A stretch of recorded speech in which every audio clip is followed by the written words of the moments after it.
ഈ ഭാഗത്തുനിന്ന് നമ്മൾ കഴിഞ്ഞ തവണ വലിയൊരു കാച്ചിൽ പറിച്ചതാണ്. എന്നിട്ട് കടയിൽ കൊണ്ട് കൊടുക്കുക ചെയ്തത്. ഈ കാച്ചിൽ ഇതാ യാതൊരു ബുദ്ധിമുട്ടും ഇല്ലാതെ നമ്മൾ പറിച്ചെടുത്തിട്ടുണ്ട്. കാച്ചിൽ ചെറുതായതുകൊണ്ട് നമുക്ക് പണിയും കുറവായിരുന്നേ.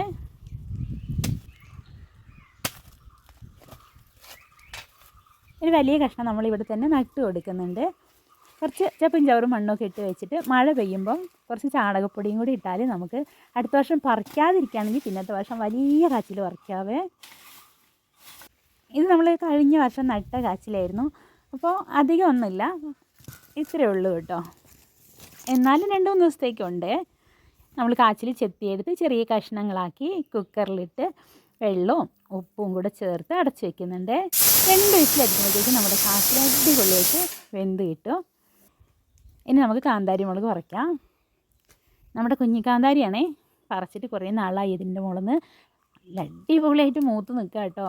നല്ല എരിവായിരിക്കും. അല്ലെങ്കിൽ കുഞ്ഞി കാന്താരിക്ക് അടിപൊളി എരിവാണല്ലോ. നമ്മുടെ കാച്ചിൽ തുറന്ന് നോക്കാം. കാച്ചിൽ നല്ല അടിപൊളിയായിട്ട് വെന്തിരിക്കുന്നുണ്ട്. പിന്നെ നമ്മൾ മീൻ വറ്റിച്ചിട്ടുണ്ടായിരുന്നു. ഈ മീനിൻ്റെ പേര് പുലിമുരുകൻ എന്നാണ് പറഞ്ഞത്. അങ്ങനെ പുലിമുരുകൻ വറ്റിച്ചതും കാച്ചിലും കാന്താരിയും കൂടെ നമുക്ക് കഴിക്കാവേ. പെട്ടെന്ന് വേകുന്ന നല്ല കാച്ചിലാണ് ഇത്. അപ്പോൾ കാന്താരിയും ഒരു കഷ്ണം മീനും കൂടെ വെച്ച് കൊടുക്കാം. നല്ല വറ്റിച്ചെടുത്ത മീനാണ്. അപ്പോൾ നമുക്ക് കഴിച്ചാലോ. അത് നമുക്ക് ഒരു കുഞ്ഞു കഷ്ണം കാച്ചിലെടുത്ത് നമ്മുടെ മീൻ കറിയിൽ മുക്കി കഴിച്ച് നോക്കാവേ. നല്ല അടിപൊളിയാണ്. ഇനി നമുക്ക് കാന്താരി കൂട്ടി കഴിച്ച് നോക്കാം.